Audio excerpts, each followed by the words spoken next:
catatan saudara, kita akan sama-sama belajar masih dalam ibadah serial mengenai Natal saudara. Malam hari ini kita akan belajar tema khotbah yang bisa Tuhan ditampilkan, jangan biarkan Natal berlalu begitu saja. Apa tema khotbahnya saudara?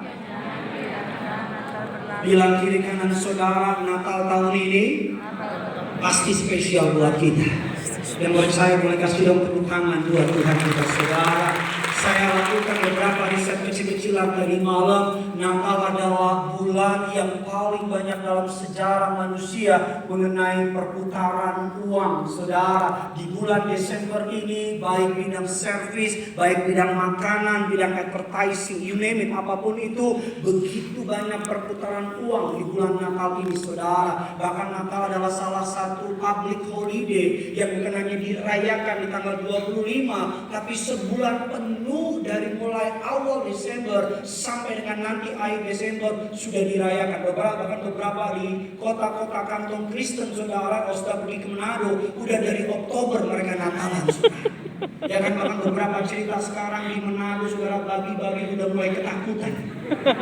Karena mereka tahu sudah dekat tiba waktunya mereka akan dibunuh gitu saudara. Nah Natal saudara, kalau kita pergi ke mall saudara akan lihat ada begitu banyak dekorasi Natal. Kalau saudara pergi ke sebuah department store saudara akan lihat diskon Natal. Kalau saudara pergi ke sebuah hotel hendak berlibur atau staycation saudara akan lihat harga promo Natal. Kalau saudara dengar lagu-lagu tentang Natal, kalau saudara nonton film, banyak film tentang, dan pasti filmnya gak pernah berubah dari saya kecil sampai besar. Home Alone. Itu anak kecil gak tobat-tobat, itu anak kecil hilang mulu dari keluarganya. Kevin Nadir. Kita doa lah biar dibaptis di Beria.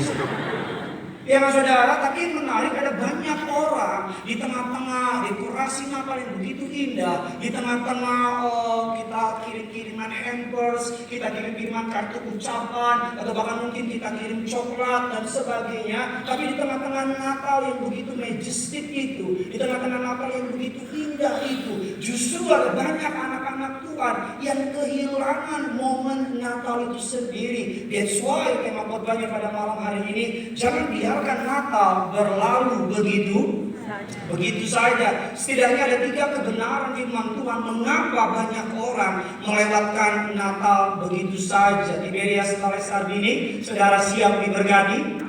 Coba kasih semangat lagi, saudara siap diberkati? Ayo kita kasih tepuk tangan di atas kepala saudara. Sama-sama bilang sama saya pasti diberkati. Yang pertama, keluarkan catatan saudara, mengapa banyak orang di tengah-tengah dekorasi Natal, di tengah-tengah ornamen Natal, mereka dapat melewatkan Natal begitu saja. Yang pertama, alasannya saya catat dalam catatan saya bisa catat dalam catatan saudara. Yang pertama, karena busyness atau terlalu sibuk dengan dirinya sendiri. Kita buka dasar firman Tuhan Injil Lukas 2 ayatnya yang ke-7. Yuk sama-sama kita baca. 3, 2, 1, ya.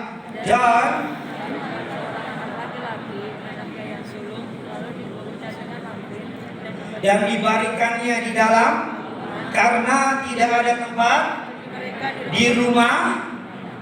Tidak ada tempat bagi mereka di rumah penginapan. Innkeeper atau pemilik penginapan melewatkan kesempatan yang paling besar dalam hidup mereka. Mereka melewatkan apa? Bisnis sedang bagus-bagusnya, customer lagi banyak-banyaknya, lagi peak holiday lagi yang paling tinggi, okupansi meningkat dengan tajam, uang mengalir dengan banyak, cuan mengalir dengan banyak. Di tengah-tengah kesibukannya, di tengah-tengah keuntungannya, dia melewatkan keuntungan yang paling besar. Raja segala raja hadir mau tinggal di tempat penginapannya. Dari segi advertising, saudara bisa bayangin, kalau orang terkenal pernah tidur di sebuah hotel, maka orang itu akan diiklankan ini pernah tidur di sini. Dapatkah kau membayangkan bagaimana keuntungan dari pemilik hotel itu kalau dia biarkan Yesus tinggal di hotelnya?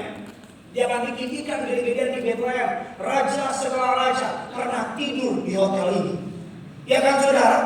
Dia melewatkan itu. Makanya ada banyak orang terlalu sibuk di Natal ini. Mereka sibuk kejar setoran. Mereka sibuk tutup buku. Mereka sibuk melakukan banyak kegiatan. Sampai-sampai di tanggal 25 ketemu sama istri dan anak-anaknya udah tinggal baterai low. Ketemu anak-anak sama istri udah tinggal cranky-nya doang. Ketemu anak sama istri udah tinggal capeknya doang. Anak jadi tempat sampah, istri jadi tempat sampah. Sampai-sampai istrinya melihat suaminya gak berani ngomong karena suaminya kayak binatang buas yang belum dijinakkan. Karena terlalu galak. Saya mau bilang sama saudara, jangan terlalu sibuk sampai-sampai saudara dan saya tidak dapat melihat apa yang Tuhan sedang kerjakan bagimu dan bagiku di Natal ini. Katakan amin. Banyak orang sibuk banget. Saking sibuknya, dia gak dapat merayakan Natal. Di tanggal 25, dia tinggal capeknya doang. Tanggal 25 udah lemah, letih, lesu, kurang darah, dan sebagainya. Saya mempelajari saudara Maria dan Marta. Maria sibuk duduk di kaki Yesus. Marta sibuk apa? Melayani. Yesus bilang sama Marta, Marta, Marta. Pasti orang Batak tuh Yesus itu. Marta, Marta, kau sibuk. Yang disalibkan di samping Yesus, Gesmas dan Gesmas. Yang di sebelah kiri Yesus sibuk dengan kepahitannya. Sampai-sampai gak melihat bahwa Yesus adalah jawaban dari permasalahannya. Sampai-sampai gak melihat bahwa Yesus adalah pertolongan atas setiap dosanya. Dia sibuk sama kepahitannya. Kalau mau anak raja sama diri bla bla bla bla. Tapi di sebelah kanan Yesus, namanya Gesmas. Dia gak sibuk sama masa lalu. Dia gak sibuk sama masalahnya. Dia sibuk melihat Yesus. Amin saudara. Ada banyak orang saking sibuknya di Natal ini tanggal 25 udah tinggal capeknya tuh. Anak saya lahir 25 Desember. Ini bukan kode, hanya informasi. Saya masih ingat 2 tahun yang lalu saya memekot di Tiberias Moi. Istri saya WA saya air putih bantu pecah. Aku udah di rumah sakit, dokter bilang pembukaan ketiga atau keempat. Terus sebagai suami yang gentleman, baik hati, tidak sombong, rajin menabung, saya bilang ke istri saya, kamu mau saya pulang atau mau saya khotbah dulu? Dan jawaban istri saya sangat menenangkan, terserah. Itu jawaban yang paling sangat menenangkan. Saya baca WA-nya, dia bilang terserah. Saya bilang, uang studi miliuner lewat. Tapi saya tahu pendeta bisa siapa saja. Saya bisa minta tolong teman saya untuk gantiin khotbah. Nggak mungkin saya suruh teman saya pendeta Alek dampingin istri saya lahir. Anak saya mau keluar masuk lagi dia. 2 tahun belakangan ini setiap kali anak saya ulang tahun, saya tinggal capeknya doang Pak. Saya tinggal capeknya doang Bu. Jadi ketika anak saya rayakan ulang tahun, badan saya di situ. Tapi saya nggak ada, saya nggak connected sama istri sama anak saya. Anak saya bilang, Papa gendong, dia bilang, lupa nak, Papa capek. Saya nyesel banget hari itu.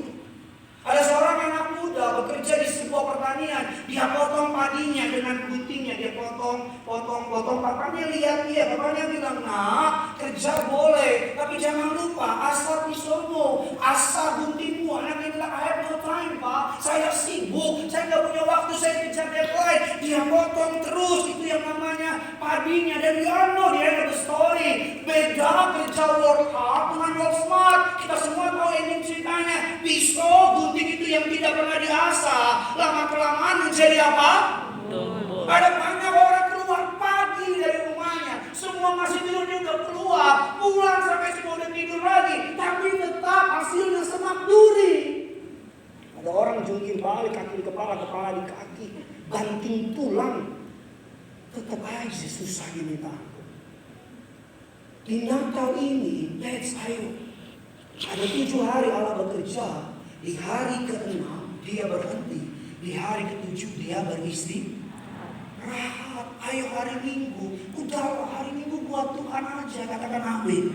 Hari Minggu habis dari gaji, habis dari Sarbini, jalan-jalan. Pak Pendeta gak punya duit, engkau jalan di mall gak keluar duit. Lantai 1, lantai 2, lantai 3, kau turun lagi ke 1. Engkau masuk ke toko-toko, ini berapa, ini berapa, ini berapa. Kau klik nanya aja, kau keluar aja. Saking capeknya kita ngomong sama Tuhan. Udah habis-habisnya doang, tinggal sisa-sisanya. Amin. Semangat bilang, ngomong apa itu aja? Udah amin aja dia. Sudah pernah berpikir mengapa berita tentang kelahiran Raja segala raja, berita yang paling penting, berita yang paling besar di abad ini diberikan at the first place kepada para gembala? Kenapa berita tentang kelahiran Yesus tidak diberikan kepada religious leader? Kenapa berita tentang kelahiran Yesus tidak diberikan kepada para pejabat? Mengapa berita tentang penyelamat dunia, Savior of the world, Yesus Kristus Tuhan namanya, at the first place Allah memilih para gembala? Mengapa nggak dipilih pejabat? Mengapa nggak dipilih bahkan kelahiran Yesus? Not even one pemimpin agama diundang oleh Allah untuk melihat kelahirannya.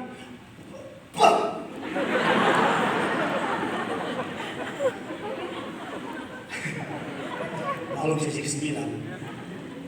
Kenapa berita akan diberikan kepada pemimpin, bukan pemimpin agama, tapi diberikan kepada para gembala? Gembala adalah the lowest rank, atau ranking yang paling kecil dalam pekerjaan orang Yahudi. Pekerjaan yang gajinya kecil dan sebagainya, banyak orang yang mau jadi gembala. Bahkan para residivis, bahkan para penjahat, mereka akan dapat kerja, mereka jadi gembala. Mengapa berita tentang kelahiran Yesus diberikan kepada gembala, bukan kepada yang lain? Karena saya pelajari, gembala tidak sibuk sendiri. Kadang-kadang kita datang sama Tuhan, kita doa. Tuhan baru mau ngomong, sebentar Tuhan, aku harus kejar kereta. Karena kalau 5 menit pagi-pagi Bekasi, lewat 5 menit Medan aja. Kemarin saya khotbah di Medan, dananya saya kasih tahu. Jakarta, Medan, saya paling suka naik pesawat. Karena di pesawat, saya bisa kontemplasi, bisa ngomong, bisa merenung. Saya mau naik pesawat 3 jam, 4 jam, kalau 15 jam, kalau keluar negeri lebih senang lagi. Makin lama makin enak, itu bisa merenung. Tapi kalau 10 hari ini mau bulan. Jadi saya di pesawat, saya diam gitu. Baru mau merenung, tiba-tiba di sebelah kiri ada pasangan suami istri. Saya kan pura-pura nggak tahu, saya diam aja. Dia gini lagi, karena terlalu kelihatan gini. Kalau mati saya, jemaat. Saya diam aja, dia terus. Saya muncul muka saya gini. Terus dia lihat saya, kayak lihat Reza Rahadian. Dia bilang sama istri, tuh kan. Bapak yang suka di Boston kan? Saya bilang, no, I'm from Miami. Jemaat kan gitu kan, kalau lihat pendetanya di pesawat, ini paling demen kan? Dia langsung ngomong, gak apa-apa, itu baru bagian tugas. Saya kemarin ke Medan, dari Medan ke Jakarta, pendeta Jevit, pendeta Melvin, sampai di bandara jam 3, mungkin ada di sini orang di teman saya. Kita udah pesen bakso, dari jam 3 pesawat jam 6, baru mau makan bakso, set, dia langsung muncul. Pendeta. Gak masalah, karena itu bagian saya sebagai pendeta, setelah di tengah jalan, ketemu saya, tegur aja, gak apa-apa. Karena saya cuekin. Jangan terlalu sibuk, Pak. Jangan terlalu sibuk, Bu. Sampai-sampai kau gak dapat dengar apa yang Tuhan siapkan bagimu di tahun 2022. Kita terlalu sibuk dengan semua kesibukan dunia. Sampai-sampai suara Tuhan makin kecil, dan makin kecil. Mengapa Natal berlalu begitu saja? Karena pertama, karena terlalu sibuk. That's why mulai hari ini, besok saya udah nanti marah di pelayan, kecuali dari gereja. Sisanya enggak. Karena saya mau spending my time sama istri saya, sama anak saya. Kita udah pecahin deposito saya di Swiss. Swiss Army. Yang kedua, saudara berkati, amin. Kita akan cepat saja. Yang kedua, mengapa banyak orang melewatkan Natal begitu saja? Yang pertama, karena mereka terlalu sibuk. Bedakan aktivitas dengan yang namanya produktivitas. Beda banget. Ada banyak orang kerjaannya banyak banget, tapi gak ada hasilnya. Setiap waktu yang kau berikan untuk berdoa kepada Tuhan gak pernah sia-sia. Katakan amin. Engkau datang ke balai Sarbini, antri, lalu capek-capek, tidak pernah sia-sia. Katakan amin. Malam-malam kau memilih untuk bangun lebih pagi atau tidur lebih malam untuk berdoa, untuk baca firman Tuhan tidak pernah sia-sia. Amin. Karena pada prinsipnya apa yang kita berikan kepada Tuhan akan dilipat gandakan oleh Tuhan. Kau berikan waktumu, dia kasih waktumu lebih banyak. Tetap 24 jam, tapi kau lebih sharp, kau lebih tajam dari yang lain. Kau nggak tunggu, kau ngerti mau buat apa. Yang kedua, yang kesukaan saya, mengapa banyak orang melewatkan Natal begitu saja? Yang pertama karena terlalu sibuk. Yang kedua karena familiarity. Terlalu terbiasa dengan budaya dan kisah Natal. Tiap kali dengar kisah Natal udah nggak lagi, udah nggak kagum lagi. Setiap kali dengar kisah Natal udah terlalu biasa. Makanya selalu saya mau bilang terlalu terbiasa, familiarity, terlalu kebiasaan. Dosen saya di S3 bilang ini sama saya, 2 tema khotbah yang paling susah dikhotbahkan oleh pendeta. Tema khotbah yang pertama adalah mengkhotbahkan nama-nama keturunan. Ini memperanak ini memperanak ini memperanak ini. Kenapa susah? Karena baru baca aja udah tidur jemaat. Ini memperanak ini sampai sudah baca. Udahlah ini anak siapa lah. Udahlah kita urus anak sendiri-sendiri aja. Saya kalau baca itu juga nggak ngerti kan. Jangan bawa saya ngerti Pak Pendeta. Peres mana. Tipe khotbah yang kedua yang paling susah dikatakan oleh pendeta adalah tema-tema khotbah yang terlalu terkenal. Contohnya apa? Mazmur 23. Oh, Tuhan adalah gembala, kita akan kekurangan lagi, membaringkan aku di padang yang luhur, dan seterusnya. Mazmur 91, udah sering dengar. Makanya selalu saya mau bilang setiap kali kau ke gereja, engkau boleh pintar, engkau boleh hebat, tapi rendah hatilah dengan firman. Amin. Amin. Sama-sama bilang sama saya, kalau saya dengar firman Tuhan, saya harus rendah hati. Loh, kita terlalu terbiasa, saudara terbiasa lihat saya bisa begini. Saudara menganggapnya sebagai biasa-biasa aja. Saya waktu kemarin ke Medan, di Medan cuma, pagi Dion, dari ujung sampai ujung saja kita foto. Di sini nggak ada yang foto. Terbiasa di Manado ketika Bapak Reji muncul di Gedung Juang, satu Gedung Juang nangis, Bapak Reji. Saya muncul di depan ada yang nangis. Bapak Reji di Manado tisunya jatuh, orang rebutan. Saya coba minum sejatuh ini susah. Cuma kenapa tisunya jatuh? Bikin malu orang Manado. Terlalu biasa. Kita di gereja sudah punya bangku yang saudara suka ada beberapa orang beribadah di sini, bangkunya itu aja. Saya cerita bangku itu bawa pulang. Betul nggak? Dia kalau di sektor dede dengan gaya duduk yang sama. Dengar khotbah juga sudah terlalu terbiasa sibuk sama HP. Begini. Udah tahu deh main. Jom yang diulang ya. Si Alek juga ngomong gitu. Saudara dengan gereja badan ini gereja, tapi kok mau pegang HP, kok wewe sama teman lagi di mana? Saat ini. Ngapain? Dengan ibadah. Siapa yang khotbah? Gak tahu, anak muda. Biasa. Saya sama istri saya kita punya kebiasaan kalau mau tidur kita ngomong I love you. Kalau kau sendok tahan aja. Nanti mama kudus sama Suni senang cari yang cantik bintang gemerlap santai. Kalau ternyata kali ini kau sendiri, kalau aku terus menemani. Hashtag turut berduka cita. Jadi saya ngomong kalau nggak dia saya. Jadi saya ngomong, saya kan tadi saya formalitas. Bilang baik, I love you. Saya cuma formalitas. Terus saya bilang I love you. Kita kan angkat dari jamu juga kadang-kadang formalitas. Kita angkat di samping.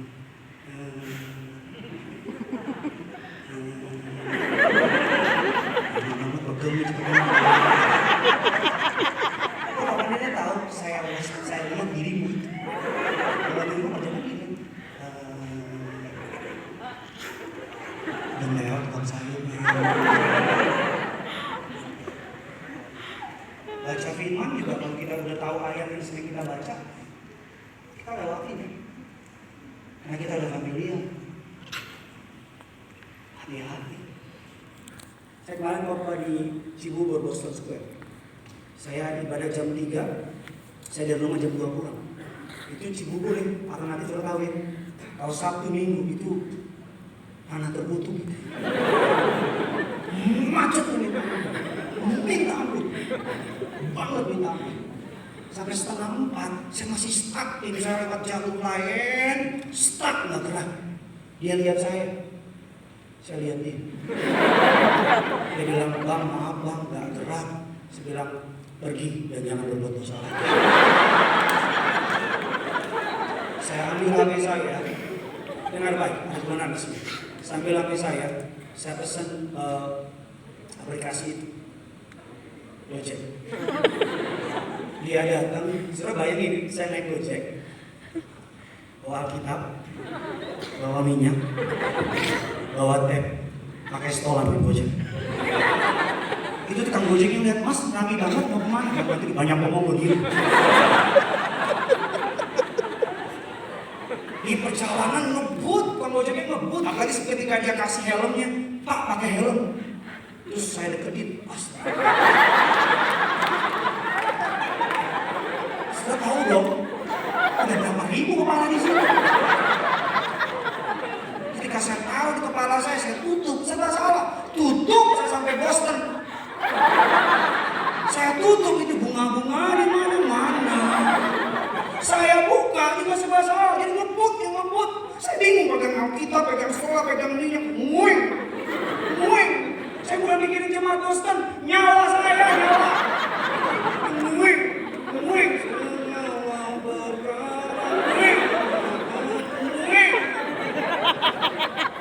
Sampai di Boston rambut saya yang keren ini nggak jelas bentuknya kayak pohon Natal. Setelah ketawa-ketawa gitu. Selesai saya khotbah, ini kebenaran. Setelah ini saya juga sekedar ngomong doang. Tim saya bilang, "Bang, maaf ya, saya salah pilih jalan." Saya bilang, "Don't worry, it's okay kok."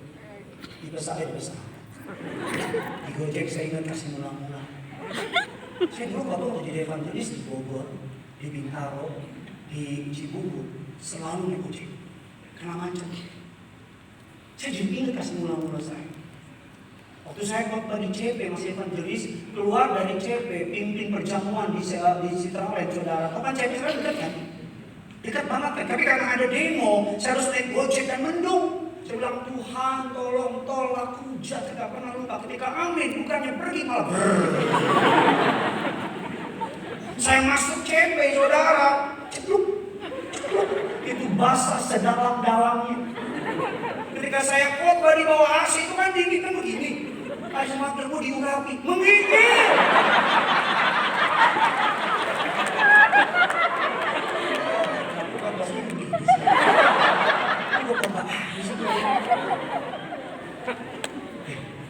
Kalau saya khotbah pakai pengalaman, kalau saya khotbah cuma berdasarkan degree saya, kalau saya khotbah cuma berdasarkan skill saya, kalau saya anggap jadi pendeta cuma sekedar cari duit, kalau saya anggap jadi pendeta cuma sekedar khotbah pakai skill doang, saya jamin juga nggak akan rela antri 1,5 jam untuk ibadah di sini. Karena your spirit dapat rasain. Saya naik mimbar sampai tadi di bawah masih berlutut. Rasa tegang yang sama ketika pertama kali jadi pendeta dalam beberapa strata yang berbeda, tegang itu tetap sama. Saya ngomong sama teman saya pendeta senior, "Pak, Bapak naik mimbar masih tegang nggak?" Dia bilang masih. "Pak, gimana Pak cara ngilangin mimbar biar nggak tegang naik mimbar?" Dia bilang jangan sampai hilang. Karena kalau naik mimbar udah nggak tegang lagi, artinya udah mengandalkan skill sendiri. Kalau naik mimbar udah nggak tegang lagi, artinya udah mengandalkan kekuatan sendiri. Kita terlalu terbiasa. Bukankah betul orang-orang di luar lebih menghargai kita daripada orang di dalam? Orang di luar lebih menghormati suamimu daripada kamu menghormati suamimu. Kenapa kau terbiasa sama suamimu? Orang di luar lebih menghargai istrimu daripada engkau. Orang di luar lebih menghargai anakmu. Banyak orang berharap punya anak, tapi kan orang punya anak disembarangin. Terlalu terbiasa. Makanya Pak, suami istri ketika udah menikah, tetap puji istrimu, tetap sayangi istrimu. Saya bilang dalam konseling saya, wanita itu lemah di telinga. Pria lemah di mata. Makanya ada majalah pria dewasa. Nggak ada majalah wanita dewasa, femina paling jauh. Nggak ada. Wanita lihat pria di pantai, celana pendek, nggak pakai baju, cuman badannya doang. Wanita yang normal biasa aja, kecuali kegatelan. Tapi yang normal, wanita apa? Coba laki-laki lihat wanita di pantai, bawahannya atasnya, nggak pakai apa-apa, mimisan ya. Wanita lemah di sini, pria lemah di sini, mata. Makanya Pak, jangan sampai kau nggak pernah muji, nanti tukang sayur yang muji. Ih, si Mbak udah anak 3 masih cantik aja. Terus karena nggak pernah dipuji, yang benar Mas. Wow, terbiasa. Bahkan take it for granted. Orang di luar sana yang melakukan Bapak Pariaji, mereka berharap bisa dengan Bapak Pariaji. Di Medan, untuk para pemuda sepaknya berdoa supaya kakak di Medan Bapak Pariaji. Kita yang di Jakarta, kita biasa dengan Bapak Pariaji. Dan kita take it for granted. Orang di luar sana terima perjamuan kudus, mereka berela, Pak saya bayar deh Pak, Pak saya ambil deh Pak saya ikut perjamuan kudus. Saudara ambil perjamuan kudus banyak, kau simpan aja di kulkas, minum juga kan, bahkan beberapa kali kau buang. Orang di luar sana rela ambil minyak urapan, kita yang udah dikasih minyak urapan cuma-cuma. Saudara di samping, kau take it for granted, AC-nya dingin, LED-nya keren, pekerjaannya bagus. Coba engkau pergi ke gereja di pedalaman-pedalaman, kau akan mengucap syukur ada gereja seperti ini, yang lightingnya keren dan sebagainya. Take it for granted. Saya selalu bilang para pekerja yang melayani, jangan sampai take it for granted. Terlalu terbiasa melayani Tuhan, udah menjadi sebuah ritual, udah menjadi sebuah kebiasaan. Tuhan tidak pernah memiliki hubungan dengan jemaat, dengan umatnya, sekedar hubungan agamawi. Dia mau dekat sama saudara. Gimana sih rasanya ketemu sama orang yang kalau ngomong sama kita cuma totally basa-basi? Apa kabar? Oh baik. Basa-basi itu. Kekristenan bukan sekedar agama. Tapi kekristenan adalah sebuah hubungan yang mendalam dengan Yesus Kristus Tuhan kita, yang percaya boleh kasih kemuliaan. Yang ketiga, saya akan tutup dengan ini. Ngomong-ngomong Indonesia satu sama lawan Malaysia sudah. Masih ada babak kedua, kita doa agar Indonesia juara Piala Dunia. Amin. Semua yang tidak percaya katakan, mana kebanggaanmu bangga? Kemarin saya di SCB ini lucu sekali, ada anak-anak muda bilang, Pak, tolong dong Pak, mulai sekarang jangan ngomongin papa saya di khotbah tiap minggu. Saya bilang, papa kamu, yang mana Yesus? Ya Pak, nama saya namanya Bapak. Saya mana kenal Pak, kalau saya bilang Joko kan saya ditangkap. You know what I mean? Yang ketiga yang terakhir, saya diberkati amin. Apa mereka melewatkan hati? Saya selalu bilang itu. Jangan nanti 25 udah capek doang.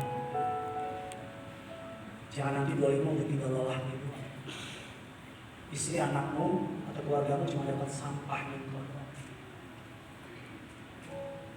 This Christmas, enjoy sama keluargamu, enjoy sama orang yang kasih. Nikmati Natal ini. Lebih dari sekedar sebuah perayaan, lebih dari sekedar sebuah pesta-pestaan yang dari luar kelihatan ini, tapi di dalam itu ada Yesus sama sekali. Mengapa orang banyak melewatkan Natal? Dan ketiga yang terakhir, karena mereka takut tentang kebenaran itu. Mereka takut dengan terang kebenaran itu. Kalau anak muda saya nanya, kebun pelayanan ya, apa jawab? Maaf Pak, lagi sibuk. Nanti kalau udah gak sibuk, saya percaya aku itu cuma alasan doang. Kita akan selalu memberikan waktu kepada sesuatu yang kita anggap penting. Betul atau tidak? Kita selalu cek. Mengapa banyak orang gak mau sungguh-sungguh ikut Tuhan? Kenapa banyak orang gak mau mendekat kepada terang Kristus? Karena mereka betah hidup dalam kegelapan. Jadi ketika mereka hidup dalam kegelapan, ketika terang itu datang, hanya akan menelanjangi dia. Bukankah betul ketika kita pertama kali bertobat, semua kegelapan kita, kekotoran kita, kejahatan kita, terekspos sama terang kasih Kristus. 3 alasan mengapa orang gak mau sungguh-sungguh ikut Tuhan. Ini salah satu sedang mengalami. Yang pertama, takut kehilangan kebebasan. Nanti kalau saya sungguh-sungguh bertobat, nanti kalau saya sungguh-sungguh melayani, gak bisa nongkrong lagi dong. Nanti kalau saya sungguh-sungguh bertobat, gak bisa gaul lagi dong. Siapa bilang ikut Tuhan harus katrok?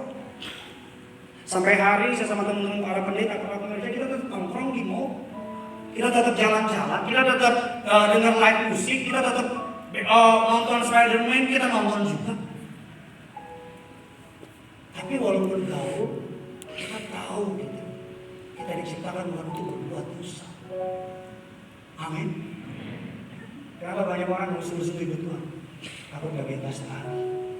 Kenapa banyak orang gak sungguh-sungguh ikut Tuhan? Takut kehilangan fun. Ya saya kan masih mau minum-minuman Pak Pendeta. Saya kan masih mau pacaran beda agama. Saya kan masih mau begini. Kalau ikut Tuhan nanti gak boleh lagi. Dia gak mau. Kehilangan cita-citanya, kehilangan fun-nya. Saya bisa lihat saya ke depan. Ya tadi emang ngapain yang ke depan ya? Semua larangan yang Alkitab tulis bukan untuk keuntungan Tuhan, tapi untuk keuntungan saudara dan saya. Amin. Semua peraturan perintah yang Tuhan buat, bukan Tuhan yang pengen saudara enjoy your life, live your life at the fullest. No. Kalau Dia suruh saudara untuk mengampuni, saudara mengampuni tidak mengampuni, Tuhan gak rugi, Tuhan gak untung. Dia tetap ditanya dan tetap jadi Tuhan. Saudara kasih persembahan, tidak kasih persembahan, Tuhan gak tambah kaya ketika kamu kasih persembahan, Tuhan gak tambah miskin ketika kamu gak kasih persembahan. Dia tetap duduk ditatanya dan tetap jadi Tuhan. Semua larangan yang Alkitab tulis bukan untuk keuntungan Tuhan, tapi untuk keuntungan saudara dan saya. Allah stabil, Dia nggak berkurang, Dia nggak bertambah, Dia nggak bisa rugi, Dia nggak bisa untung. Alkitab katakan di sini tetap sama dulu, sekarang, sampai ketika Tuhan bilang saudara untuk mengampuni, saudara ampuni. Keuntungan bukan untuk Tuhan, keuntungan bukan untuk orang yang saudara ampuni, keuntungan 100% buat saudara. Saudara naik mobil di jalan tol, ada tulisan kecepatan maksimal 80 km per jam. Saya mau tanya, buat siapa pengumuman itu? Bukan untuk jasa marga, tapi untuk saudara yang nyetir. Ketika Tuhan bilang terang dan gelap gak bisa bersatu, bukan Tuhan gak mau saudara bahagia. Tuhan tahu awalnya bahagia, endingnya kau udah cinta, kau udah sayang, kau udah give it all. Dan Dia bilang, kalau mau gue nikahin, ikuti kepercayaan. Iblis itu pintar taruh keju. Saudara di sini dalam hadirat ya, dia tarik saudara, ayo keluar dari hadirat, ayo keluar. Ya walaupun dia bukan orang Kristen, tapi kan orangnya baik. Ya walaupun dia bukan orang Kristen, tapi kan dia suka jemputin kamu. Jika kau udah jauh dari Tuhan, kau sudah jatuh dalam, apa selanjutnya? Sebelum kau jatuh dalam dosa, Dia akan buat engkau melihat dosa sebagai hal yang menyenangkan. Ayo. Ketika kau sudah jatuh dalam dosa, Dia ganti cara mainnya. Dia apa? Dia condemn you. Dia intimidasi saudara. Lu kan udah gak perawan lagi. Mana ada yang mau sama lu? Bokap nyokap lu aja tinggalin lu. Lu tuh sampah. Ketika kau dalam Tuhan, Dia tarik engkau. Ayo. Dosa kelihatannya manis, kelihatannya indah, kelihatannya gak mampu bagi orang yang buruk. Ayo, engkau menjauh dari Tuhan. Tinggalin Tuhan. Padahal Tuhan sudah die for you. Ayo terus. Yang ketiga yang lain, mengapa banyak orang gak sungguh-sungguh ikut Tuhan? Yang terakhir, karena takut dibilang jadi fanatik. Saya percaya ikut Tuhan gak jadikan kita fanatik. Katakan amin. Amin. Saya percaya ikut Yesus sungguh-sungguh akan jadikan kita radikal. Yang saya percaya itu Tuhan sungguh-sungguh akan jadikan kita lebih manusiawi. Lebih manusiawi. Dulu sebelum kenal Tuhan, istri kita masak, kita bilang gak enak nih, makanan apa, kita masak bodoh sama perasaannya. Dulu sebelum kita kenal Tuhan, kita maki-maki orang nangis, kita gak peduli sama perasaannya. Dulu sebelum kenal Tuhan, kita walaupun manusia, tapi kita mirip binatang. Kita mau melakukan orang manusia seperti serigala bagi sesamanya. Tapi ketika kita kenal Tuhan, sungguh-sungguh Yesus nggak jadikan kita radikal, nggak jadikan kita fanatik, kita jadi lebih manusiawi. Kita punya perasaan. Jadi kalau istrimu masak, kau makan, tetap enak sih. Tapi kau mulai berubah, kau bilang, Ma, makasih ya. Istrimu bilang, gimana Pak, enak gak? Makasih ya Ma. Rasanya gimana? Jangan paksa saya, Ma. Terima kasih. Dulu ketika kita maki-maki orang, kita fine with it. Tapi sekarang ketika kita maki-maki orang, ada Roh Kudus dalam hati kita, benar? Yang bilang, jangan. Dulu kalau orang tolong kita tidak ada ucapan terima kasih. Sekarang can thank you ya. Kamsia ya, dia tolong saya. Thank you so much for bantu saya. Ikut Tuhan sungguh-sungguh gak menjadikan kita menjadi fanatik. Tapi ikut Tuhan sungguh-sungguh menjadikan kita lebih manusia. Saya mau tanya sama saudara dengan ini. Orang Majus melihat bintang. Saya mau tanya, apakah semua orang melihat bintang yang orang Majus lihat? Atau hanya orang Majus yang melihat bintang itu? Salah atau benar tidak mempengaruhi keselamatan. Semua orang melihat bintang. Tapi yang mengapa hanya orang Majus yang ikutin bintang? Padahal semuanya lihat bintang. Semuanya ibadah di samping. Tapi pulang dari sini menunjukkan saya sungguh-sungguh ikut Tuhan sampaikan. Sungguh-sungguh ikut Tuhan taruh di hati. Kalau enggak sampai di rumah tampar lagi istrinya. Mengapa mereka disebut sebagai the wise men? Mengapa kita disebut sebagai orang Majus, orang yang bijaksana? Saya perhatikan karena mereka mencari Tuhan. Karena mereka mencari Tuhan dengan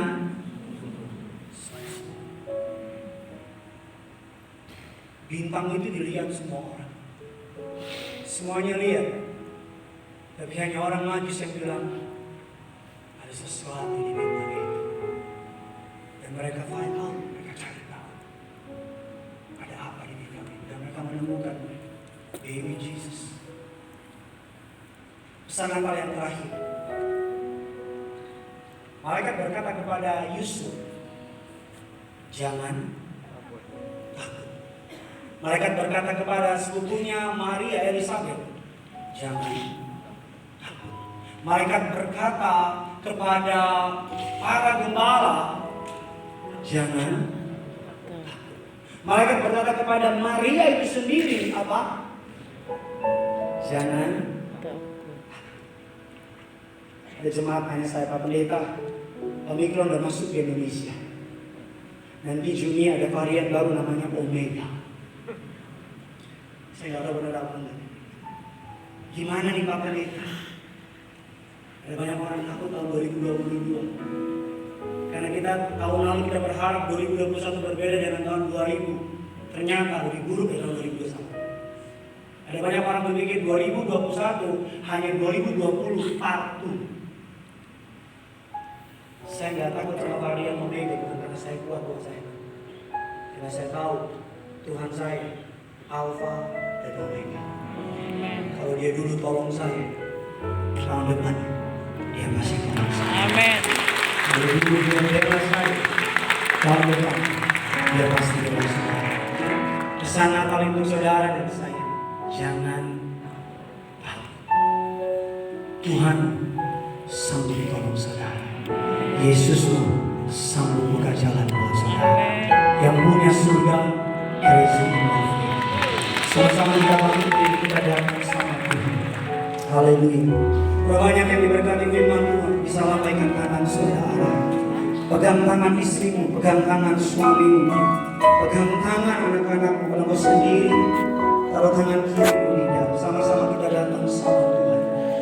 Matamu fokus sama Yesus, sungguh-sungguh malam ini sama Tuhan. Haleluya. Segala perkara dapat ku tangguh di dalam Dia yang memberi kekuatan.